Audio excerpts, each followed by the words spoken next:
Em meados da década de 70, o punk estava explodindo nos Estados Unidos e na Inglaterra. Durante este turbilhão sonoro e comportamental que se propaga pelo mundo nos anos seguintes, uma nova onda de estilos musicais emerge. Dentre eles, um estilo mutante de rock, influenciado pela parte mais psicótica da música e cultura das décadas anteriores.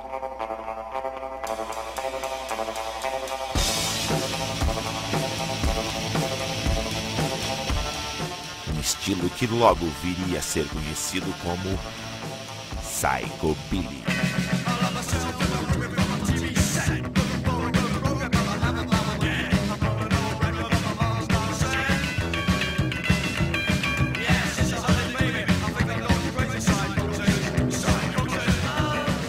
In the 70s, when I was a kid, it was just basically teddy boys and skinheads. There was no even rockabilly. Then about 1975, 76, we heard the first rockabilly album, which I think was CBS Rare Rockabillys, and it gave us a bit more influence to get going. Partindo do rockabilly mais cru e verdadeiro feito nos anos 50, somado à parte mais obscura dos anos 60 e com a atitude e energia do punk, o Psychobilly era diferente de tudo que se fazia na época. We used to think that rockabilly in the 50s was more like punk. Like rock and roll was kind of poppy, Elvis and things like that. But rockabilly, like Johnny Bennett and early Eddie Cochran and things like that, was more working class, more punk. So we thought that if we were going to play a kind of rockabilly of our own, we shouldn't be a revival, a kind of neo soft rockabilly crap. We thought that we should still have, if rockabilly was invented in the 80s, it would sound more like, more raw, more vicious, more, not so soft and pretty.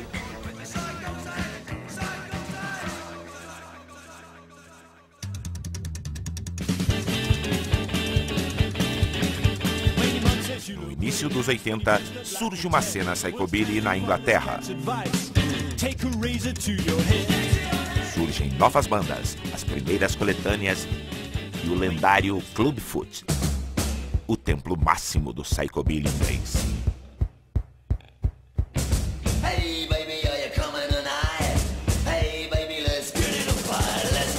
Logo, o psychobilly espalharia-se por toda a Europa. E países como a Holanda e a Alemanha ajudariam a espalhar o Psycho pelo resto do mundo, inclusive no Brasil.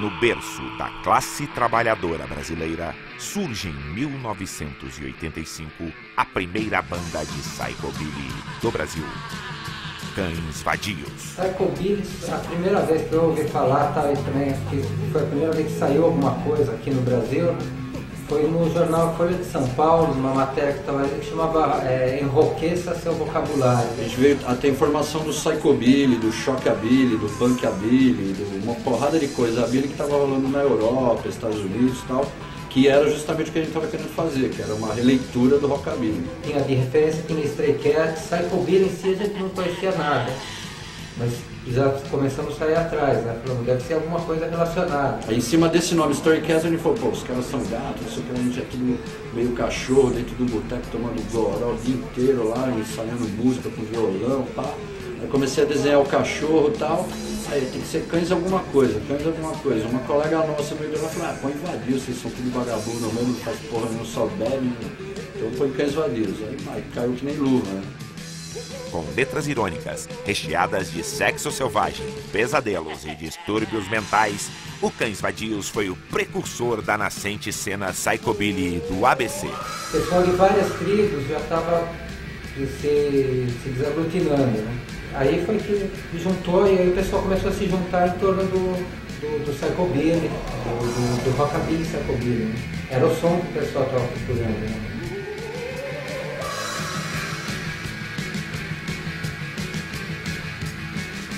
São Caetano teve um lance legal pelo seguinte, tinha o Baldão Bar, que era um bar que a gente frequentava, a gente bebia lá, era 3, 4 garrafas de refrigerante, né? Cada um escolheu o seu sabor predileto, misturava com uma garrafa de pinga e adotamos aquilo como baldão, porque era servido num balde grande, né?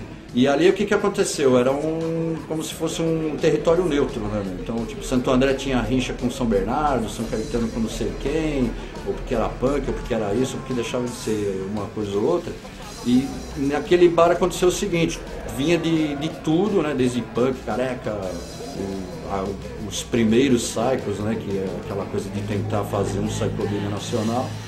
E ali não rolava treta, né, rolava justamente esse tipo de coisa, era uma troca de informação, uma troca de ideia. E o Baldão era um grande caldeirão, de todas as cenas eu acho, né?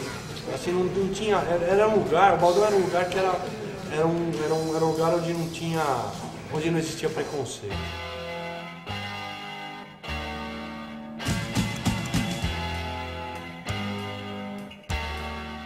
Lá em São Caetano, além das bandas, uma outra história que também levava a gente, às vezes de dia e não só de noite, é que tinha uma lojinha lá, uma loja de disco do Rick, a Rick and Roll. E onde tinha a loja de grafite lá, lembra? Bom, a loja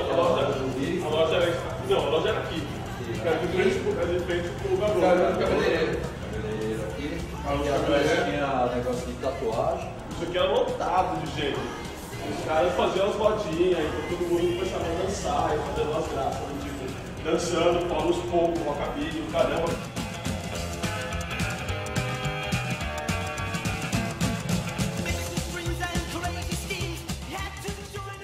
E o Rick era um cara que, um pouco mais, uns 10 anos mais velho que a gente, sei lá. E ele era aficionado, pirava mesmo no rockabilly. Quando a gente começou lá das primeiras vezes, sei lá, ele tinha tudo de Chuck Berry, tudo de Little Richard, Carl Perkins e tal. E tinha uma sessãozinha ali com os Mitchells, os Guanabettes, umas coisas que era legal. Com o tempo ele viu que tava rolando isso, seja pelas bandas, seja pelo público e tal. E ele se interessou, achou legal a história do Psychobilly e abraçou, entendeu? Tinha tudo lá na galeria do Rick. Você tinha a música, você tinha o povo e você tinha o boteco ali perto. Então você ia beber, você ia dar risada, você ia falar besteira. Aqui era o bar, aqui a gente se trovava para desafogar as mágoas, para bolar os planos de ataque, era tudo aqui, ó.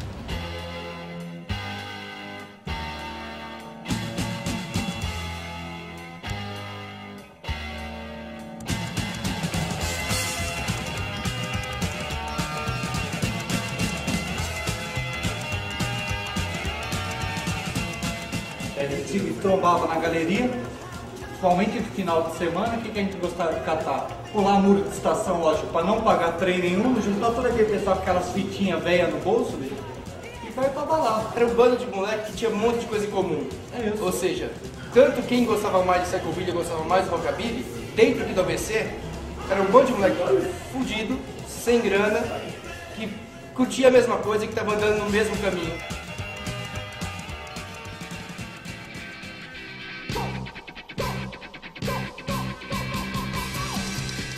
Entre 86 e 87, surgem as bandas pioneiras do psycho nacional.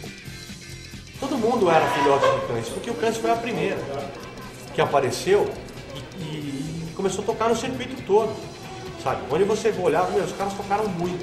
E aí começamos a trilhar esse caminho aí, com rádio, dando apoio. Aí conseguimos gravar o primeiro disco. O primeiro disco já a gente conseguiu tocar fora de São Paulo, começamos a tocar em Curitiba. Começamos a tocar em outros lugares fora, outros estados. E esse pessoal também, que também queria fazer alguma coisa, acho que se identificou com o padrão da banda e falou, pô, se eles estão fazendo isso, a gente também consegue.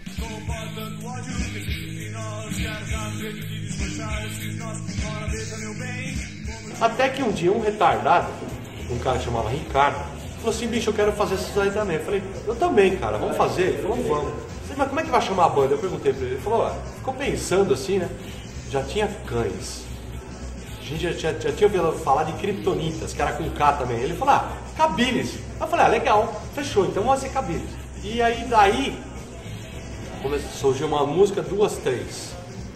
Quando a gente conseguiu fazer essas 3 músicas, o Thunderbird, que é esse da MTV, que ia no Baldão também, que mora em São Bernardo, morava em São Bernardo, ele tinha o Devotos. Né, que era uma coisa que lambia um pouco o psychobilly e o rockabilly. E um belo dia ele chegou pra mim e falou, vocês vão tocar. Tocar, você tá louco? Ele falou, não, vocês vão tocar no Madame Satã. O primeiro show de vocês vão abrir pro SAR, que já era uma banda que já estava acontecendo. Por volta de 87, comecinho de 87 a gente montou o SAR. Gravamos logo depois do disco, o pessoal da Devon estava lançando muita banda de Oi e acharam o nosso som legal, já estavam percebendo esse link do Oi, o pessoal que curtia Oi curte Psycho, e convidaram a gente para gravar, mas quem foi no show sabe que o repertório da época era bem melhor que aquilo que a gente gravou. O SAR era a banda de psychobilly que fazia os shows mais legais, assim, eu achava. O disco nunca foi registrado realmente o som verdadeiro da banda, mas os shows eles eram muito legais. Aí começou a ter os shows, né, da banda do Cães, né, depois do Cabiles também, eles formaram a banda, começaram a tocar, né, aí teve aquele negócio de, não, vai ter show, vai todo mundo pro show. Né? Até que um dia apareceu a oportunidade de tocar na televisão. Que era um programa do Kid Video que chamava Boca Livre. Né? Ele já conhecia a parada, porque ele é um cara que sempre pesquisou e sabia o que estava acontecendo na Europa. E não sei como ele ficou sabendo que tinha bandas aqui. Então abriu esse espaço, aí foi Cães, foi SAR, foi Kryptonitas, foi todo mundo que estava. Kryptonitas era mais rockabilly, mas não existia esse preconceito, né? Em final, metade de 86, eu acho mais ou menos, eu já tinha formado o Kryptonitas. Aí comecei a entrar nessa cena, que era o pessoal, as bandas que eram de lá, a minha turma mesmo, era o pessoal do Cabiles, o pessoal do Cães Vadios, pessoal do Luiz, do Thunderbird.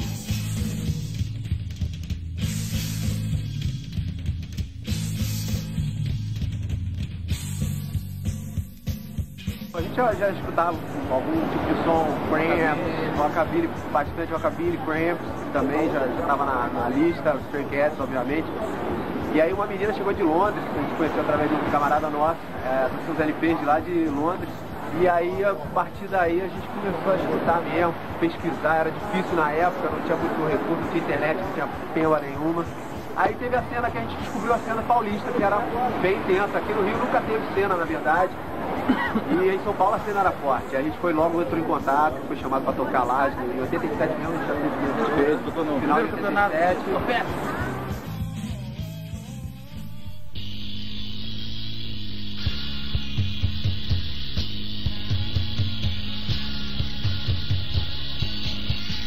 O pessoal do Missionários, antes de eu entrar, tinha organizado um lance que se chamava Psychobilly, mas era muito mais punk do que Psychobilly.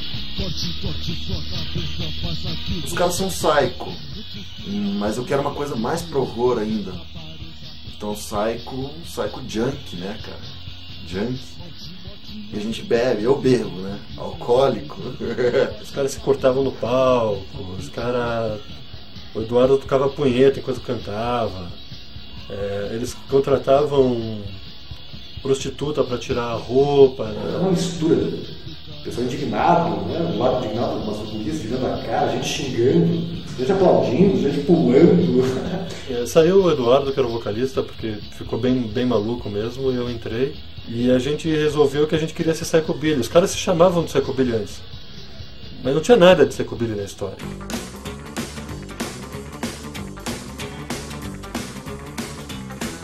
São Paulo, desde os tempos do Coqueluche, sempre contou com uma forte e organizada cena rockabilly.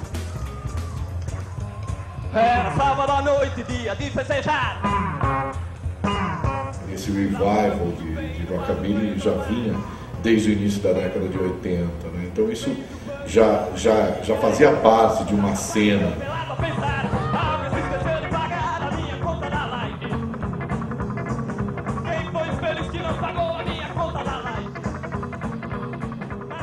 Eu penso que o Coqueluche foi a primeira banda mesmo de rockabilly. Lógico, tinha pessoal nos anos 50, mas eles não utilizavam esse rótulo rockabilly.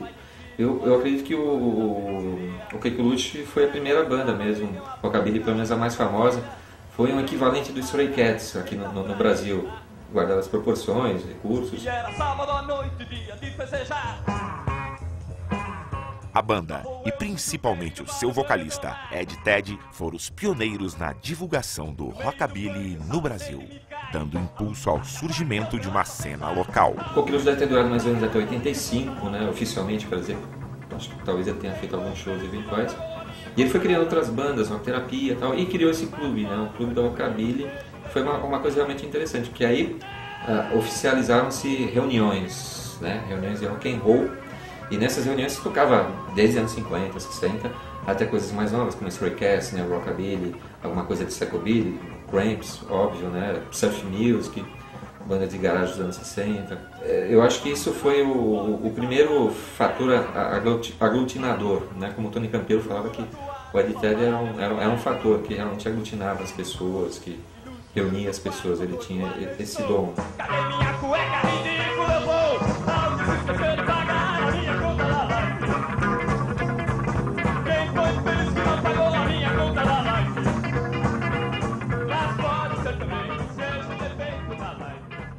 Por volta de 85, 86, rockabilly virou moda em São Paulo, mas moda mesmo. Tinha clubes que tinham festas enormes na sexta-feira, Coqueluche de Residente, só rolando esse tipo de som, todo mundo no visual. E era uma cena crescente, você via gente com essa roupa na rua, parecia que tinha saído da máquina do tempo. E a gente, inocente, achava que fazia um som parecido, tentou se infiltrar nesse meio, fomos escorraçados, os rockabilly se ofendiam com o nosso som, achavam um lixo completo. A gente ia tocar, eles gritavam "Psycho, Psycho". O pessoal que ouvia rockabilly, que era um pessoal mais sério, né, mais comedido, via aqueles psychobilly gritando, berrando, pogando, né, e tocando aquelas músicas barulhentas, os caras falavam, que merda, né, e eles sempre se resguardavam, né. E os caras não gostaram muito disso, principalmente tinha uma banda na época, que era o Grilos Barulhentos, que tipo... vestiu a camisa de falar, não, esses caras não tem nada a ver, esses caras são uma bosta e tal. E aí a gente, 17, 18 anos, tudo que a gente queria era alguém pra ter uns inimigos, né? E por incrível que pareça, a gente pensou, pô, esse público não gostou, não vai dar pra fazer. Os carecas adoravam, os góticos adoravam, viado gostava, punk gostava, todo o resto. E depois que a gente começou a aparecer na TV, até o pessoal do metal começou a curtir. O pessoal que queria novidade estava lá para ouvir. Mas não tinha o Psychobilly, isso era engraçado. Os poucos que tinham, às vezes vinham de São Caetano, mas em São Paulo a gente tinha simpatizantes, não tinha uma cena psycho. Sempre houve uma troca, né? Uma amizade muito grande entre o pessoal aqui de São Paulo e o pessoal do ABC. Quando rolou essa conexão, começou, sempre que tinha uma festa em São Paulo, os caras começaram a vir. Quando tinha uma festa lá, a gente começou a ir. E isso foi legal. E a partir desse movimento, teve muita gente de São Paulo também, que começou a se ligar na história, que começou a curtir, e a gente começou a criar um público aqui mesmo também. E aí meio que acabou juntando a história. Né? E existiam em São Paulo casas noturnas que tocavam o mesmo som, então a gente se encontrava, que São Caetano se reunia no bar e na maioria das vezes ia para São Paulo curtir as festas. A primeira festa do Retrô, a primeira festa de verdade mesmo foi acho que o aniversário da Ted, que tocou até o Kryptonitas. Aí depois dessa festa aí do Ed, aí começaram a fazer, acho que uma vez por mês, a festa do Rock and Roll Clube do Brasil, se eu não me engano. Ali nessas domingueiras do Retrô começou a ficar realmente interessante a coisa. Praticamente todo mundo de São Paulo e do ABC iam pra lá, porque era sempre São Paulo, era mais fácil pra todo mundo chegar. Começou a sair, manja, que nem rato, assim, vai aparecendo não sei da onde, cara.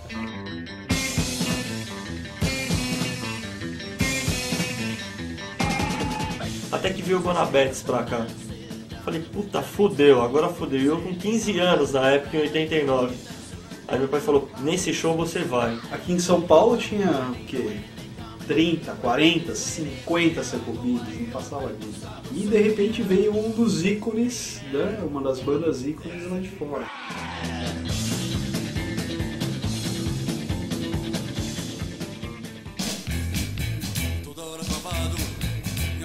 Em 89, é lançado a primeira coletânea nacional, Devil Party. A coletânea Devil's Party foi importante, inclusive, para divulgar o Psychobilly para a mídia em São Paulo. O interesse pelo Psycho rendeu, nossa, capa de caderno cultural de jornal por semana. Esta divulgação acabou influenciando uma nova geração de garotos país afora que estavam sedentos por novidades.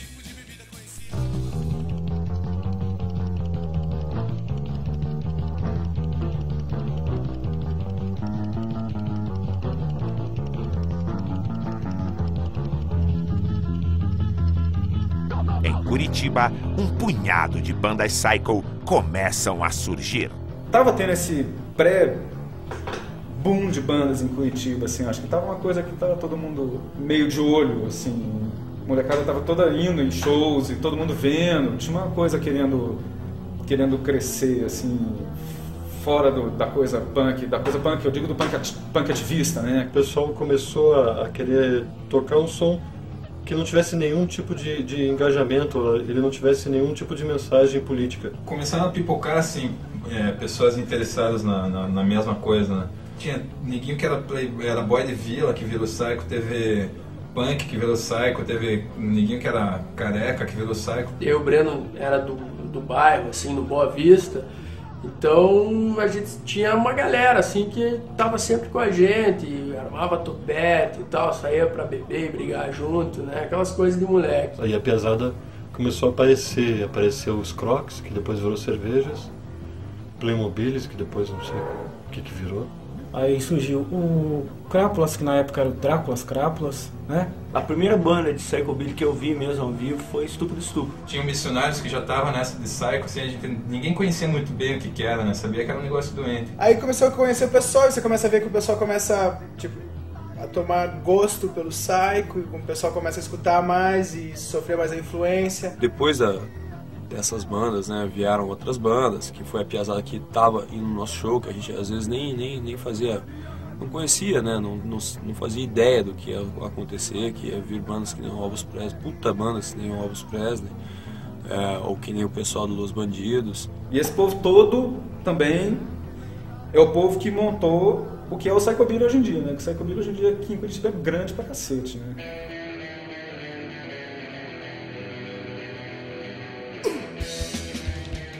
A cena Psychobilly, digamos, de público, começou, digamos, praticamente com ovos. Porque no começo da banda, assim, a gente não perdeu aquele vínculo de andar com os punks, etc. A partir disso, foi um pulo pra pancaiada que via frequentando o show virar Psychobilly. Em um ano e pouco, quem levou a cena de Psychobilly de Curitiba foi uma banda chamada Elvis Presley. Os caras têm um mérito muito grande em tudo isso. Porque não existia missionários não existia mais, cervejas não existiam mais, crápulas.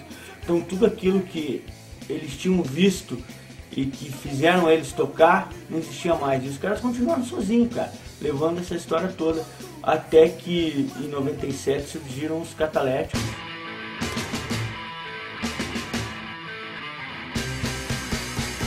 A gente tinha contato com a Inglaterra para comprar disco, essas coisas assim. E o pessoal da Nervos e da Furry soube da existência de uma banda brasileira aqui e meio que lançaram um desafio de que a gente poderia tocar no festival, no Big Rumble, que era o maior festival psychobilly do mundo. Isso pra gente era uma coisa fora desse mundo. Assim. Quando a gente tocou no primeiro Big Rumble, rolou já o convite da gravadora que organizava o Big Rumble, que era o Nervous Records e Furry Records, de lançar o nosso primeiro disco pelo selo deles, né? Aí já tive a oportunidade de tocar de novo no Big Rumble no ano seguinte, na 11ª edição. Ali a coisa começou a funcionar do jeito do caralho pros Cataléticos. Logo depois a gente assinou um contrato para lançar o nosso CD pela Crazy Love Records, e daí já com a possibilidade de fazer uma turnê europeia. E a gente teve a sorte de repente começar a ter o palco aberto lá fora e poder fazer as turnês quase anuais. Né? Daí que eu tive a ideia de fazer o Psychobilly Fest, porque vi que a coisa tava legal, tava divertido e tinha a intenção de divulgar a cena curitibana para fora e as bandas de Curitiba para fora. O pessoal, principalmente em Curitiba, os caras começaram a organizar alguns festivais por lá. Mas pra gente aqui de São Paulo, eu nunca tinha ido pra Curitiba, não consegui imaginar uma cena forte lá. No segundo Psychobilly Fest, o Crentes foi chamado. Quando eu cheguei em Curitiba, eu achei que eu tava no Clube Foot. E aí começou a rolar toda essa bagunça. Aí veio o Psychobilly Fest 2, 3, 4. Acho que no 4 o Vlad começou a dar uma força, mas já tava rolando uma história do Psychobilly Corporation. O Transylvania Express já estava indo cativo, um horário legal. O Catalético já estava rolando, Many List. A gente tinha um programa de rádio aqui, rolando Psychobilly meia-noite, sexta passada. Quer dizer, o pessoal se encontrava em bar para escutar Psychobilly. Tinha o Monstro, né, que era um fanzine que também estava divulgando o Psychobilly. Eu acho que pessoas importantes assim, da underground colocaram o Psychobilly como prioridade. E fizeram shows, fizeram contatos, fizeram um programa de rádio, fizeram um fanzine e isso deixou a coisa muito forte.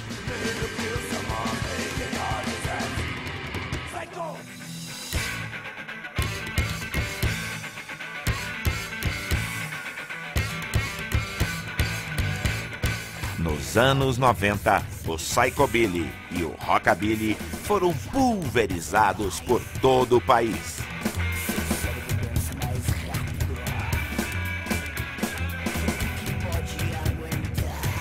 E aí começou a espalhar pelo Brasil, né? Já tinha nossa cena aqui em Curitiba, com as bandas tocando e tal, direto. Tinha em Brasília, tinha o Little Queen Mad Birds. Em Belo Horizonte surgiu o Baratas Tontas. Em São Paulo começou a ter uma molecada nova que tava começando a frequentar os shows e tal, que foi o Crentes e tal, e o pessoal dos Esquizoides também, foi super importante pra cena. Mais pra frente, na Bahia, teve o Dead Bees, em outros lugares também, tinha o pessoal lá do Rio Grande do Sul, quer dizer, a cena estava já fundamentada no Brasil nos anos 90. Em 95, o Morto, que era vocalista de uma banda chamada Mongol Lords, lá de uma cidadezinha do interior de São Paulo chamada Santa Isabel, ele fez uma coletânea chamada Sai Correndo, uma coletânea do caralho, assim, na verdade ele reuniu o que tinha de Psychobilly na época. Daí entrou as bandas, 3 de São Paulo e 3 do Paraná. Eu acho que ficou legal pra caramba. O primeiro registro em CD de coletânea de Psycho, né, meu? De Curitiba, o Crápulas e o Elvis Presley. São Paulo, o Cães Vadios, o Mongol Lords e o Crentes. E de Londrina, começando a entrar na história do Psychobilly, uma banda chamada Maniac Rockers.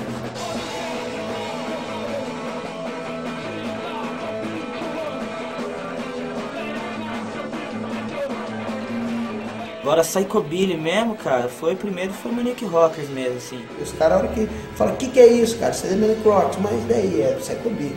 Os caras falam, é Psychobilly, velho. Existia uma época que quase ninguém conhecia, eram poucos que gostavam e que realmente conheciam. Na verdade a cena era pequena, tinha um ou outro assim, como no interior, né? A gente sabe? No interior o negócio é menor, mas foi por pouco tempo, cara. Conforme mais o Manic Rock tocava, mais gente aparecendo, mais gente vinha conversar com a gente. Daí eu vi, cara, pô, já era meio errado, aí que desvirtuou tudo mesmo, né? Aí teve a vinda do Catalépticos pra Londrina, o primeiro showzinho que eles vieram fazer aqui. Uma banda de nome, que tava com um nome internacional forte ali. Aí deu um boom mesmo ali na cena psychobilly aqui em Londrina. A partir daí a galera começou a curtir mais, apareceu mais ninguém interessado em, sabe, em saber o que era aquilo. Aí foi ficando maior. Aí no final, Maniac Rockers, fim do Maniac Rockers, começou o Brown ali, depois disso o Preto montou o projeto dele depois da banda. The Brown Parquet, certeza. Vambora. Começamos a fazer em 2000.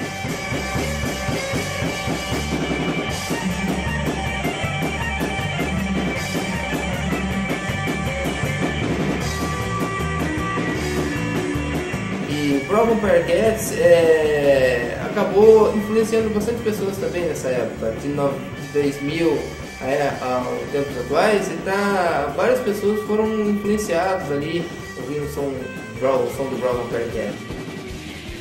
Daí, pouco tempo depois, no Frenetic Trio.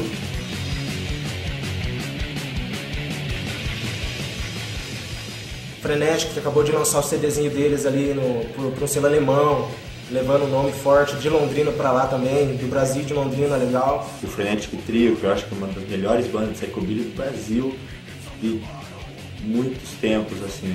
É uma banda que eu tenho o maior respeito. Aí, pouco tempo depois, Space Blood, o Ari, que é ex-Manic Rockers também, montou o projeto dele, foi bem legal ali. Daí nessa, durante um tempo, 3 bandas psychobilly em Londrina, forte, legal pra caramba ali, vários shows, quando não tava uma tocando, tava outra, o pessoal sempre acompanhando, muita gente curtindo psychobilly aqui. Hoje, o que você mais vê em Londrina é a psychobilly. Existem os punks e coisa e tal, mas psychobilly existe uma geração inteira aí nova. A tendência agora é só mais bandas boas, assim, de qualidade, assim, aparecerem, né? Isso já está acontecendo há algum tempo, assim, o psychobilly, assim, tá ganhando muitos adeptos, assim, e rápido, assim. E a cena hoje, atualmente, é bastante forte. Aqui tem o Brown Parquets, tem o Frenetic Trio, tem agora o Crazy Horse também, os caras estão tocando bem, estão fazendo show também. O cenário aqui em Londrina tá bem legal, assim, do pessoal, tá bem reconhecido, o pessoal de fora gosta bastante do som do pessoal daqui, tá bem legal a cena.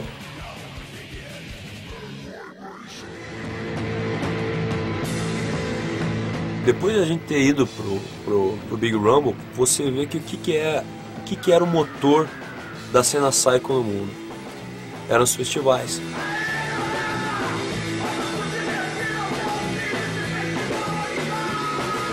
Então o que trouxe isso pra gente? O que a gente pensou? Porra, caralho, é mais uma coisa pra cena crescer. A gente fazer um festival de 3 dias no Brasil. Ou de 2 dias, a gente começou até com 2 dias. Pra quê? Pra trazer o pessoal que curte psychobilly, que tá no Brasil, pra mesma cidade na mesma hora. A partir daí que começou o Psychobilly Fest, começou a virar 2 dias. Começou a crescer, né? Depois do terceiro, quarto, que depois todo ano tinha um quinto, aí começou o Psycho Carnival também, em 99, eu acho. E só foi crescendo, né? A partir de lá pra cá, cada vez foi maior, foi crescendo mais e mais. Psycho Carnival, tanto o Psycho Carnival quanto o Psychobilly Fest.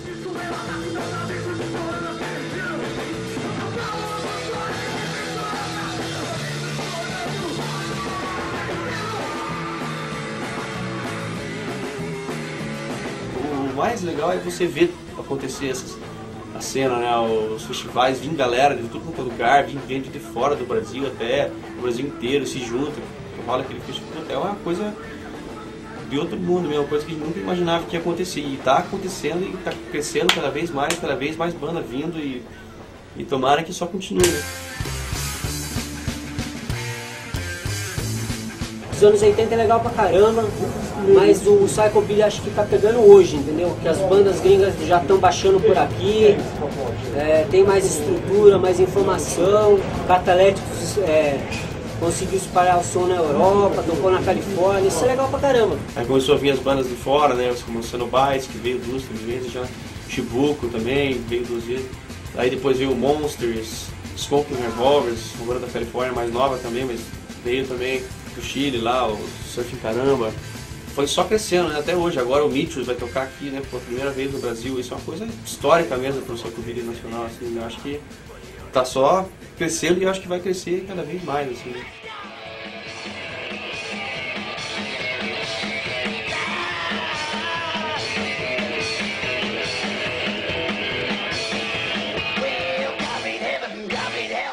O Mitchell foi ideia do Bufunfa, que ele um dia no Linux veio conversar comigo, eu trabalhava no aeroporto na época.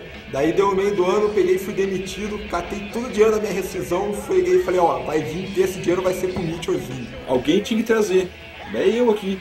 Eu vou trazer os caras. Os caras chegaram e um pouco arrogantes, assim, achando que a produção era de produtores de coisa grande e tal, quando se depararam com um monte de molecada que curte psychobilly. Só que daí quando a gente já começou o primeiro show no hangar, a coisa já mudou de história.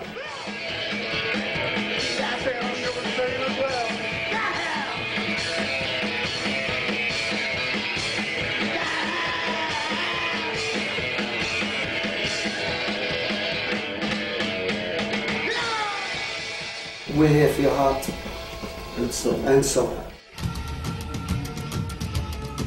Hoje em dia, o psychobilly está enraizado em todas as partes do país e do mundo. Novas bandas garantem o suprimento de demência psycho por mais uma geração.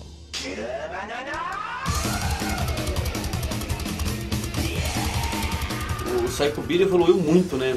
Tanto no Brasil como no mundo inteiro, assim, né? Depois dos anos 90, assim, apareceu muita banda com som diferente, com influência diferente, mais rápido, mais pesado, ou até umas que são mais melódicas, né? Outras que são mais porrada mesmo, mais extremo, mais... Aí tem o pessoal que curte mais o psychobilly mais clássico e tal, tem várias, né, facções, assim, digamos, né, dentro do psychobilly. Muitas bandas começaram a fazer um psychobilly a partir da influência do Demeter Darkglow. Quer dizer, tem bandas que começaram a fazer, por exemplo, bandas como Banana Metallic, como Mad Mongols, que puxaram esse psychobilly para um jeito mais pesado de tocar. E que influenciaram bandas, várias bandas, como Shibuko, Cenobites, agora a gente mesmo. As bandas, eu acho que cada um tem um estilo próprio e eu acho que isso que é legal. Antes tinha um lance mais tradicional, hoje tem esse lance de power, psychobilly, que é um lance mais barulhento. Só que é o seguinte, tá surgindo bandas novas também. O Schizoids é um lance mais pesadão, eu gosto pra caramba, mas tem, por exemplo, tem o Voodoo Stompers, que tá numa linha mais tradicional, o Haunted Boys, que tá surgindo aí. Eu acho que é válido, o pessoal tá dando valor pras bandas novas, que a gente soa bastante, só a camisa pra correr atrás do negócio. Cada festival aparece uma banda nova tocando, ou no Psycho Carnival, ou no Psychobilly Fest. Por exemplo, em São Paulo tem várias bandas novas agora, o Voodoo Stompers, Haunted Boys, o Crentes voltou, o Cães está para voltar também, o Cães Vadios. Aí apareceu aqui em Curitiba, apareceu o Chernobylis, né, depois disso aí. Tem o pessoal de Londrina, o Frenetic Trio, The Brown Vampire Cats. Tem um pessoal novo em Londrina que está começando a curtir agora também, que vai estar aí daqui a pouco. A gente tem internet, tem coisa bem mais na mão do que o pessoal tinha antigamente. Quando apareceu a internet, daí aí quebrou todas as barreiras mesmo, né? O pessoal começou a conseguir som muito mais fácil, daí pintou no outro fórum. E nesse meio tempo surgiu o fórum Psychobilly, que a galera de todo o Brasil e do mundo se comunica por lá, que eu acho que é um grande botequim do Psychobilly. Foi um jeito bem legal de manter o contato entre todo mundo do Brasil, o pessoal novato ter acesso à informação e manter uma agenda de shows ali, lançamentos de disco, esse tipo de coisa. A coisa do psychobilly é grande, né, atualmente, e é independente, né, cara, assim, a molecada tem o seu visual, eles têm os seus discos, eles têm a coisa deles, eles têm os seus shows, sabe, o maior acontecimento do carnaval curitibano, o que é? Né? Eu saio carnaval, cara. Cara, é legal de você ver hoje, entendeu, de onde começou, e você olhar onde tá hoje a situação, que tipo, aí você vê que, pô, massa, entendeu, se justifica. Principalmente por você ver o Catalépticos hoje, vendo a nível internacional, entendeu? Chegando lá na gringa e, tipo, a galera reconhecendo o valor dos caras. E que, pô, queira ou não queira, tudo começou lá, velho. Entendeu? 20 anos atrás, aí, 18 anos atrás. O psychobilly faz a sua história no Brasil. Seu estilo atraiu a atenção de uma geração desencantada com a violência e a ideologia radical de outros movimentos.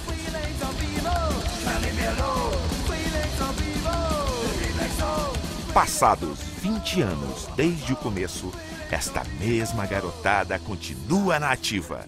E o estilo está espalhado por todas as partes do Brasil. É uma merda, é uma desgraça, cheio de maldade, mas é honesto, cara. Na honestidade ninguém pode. É minha vida. Sabe como? É tudo, digamos. Tudo que eu fiz até hoje foi em prol do Psychobilly.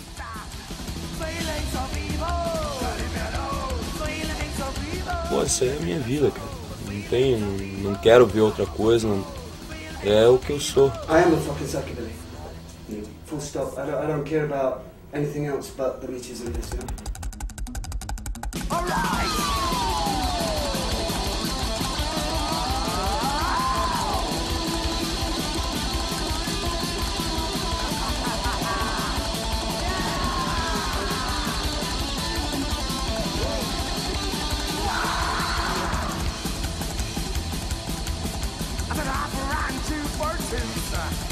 We all know that we're back don't think too long, you got too much attention.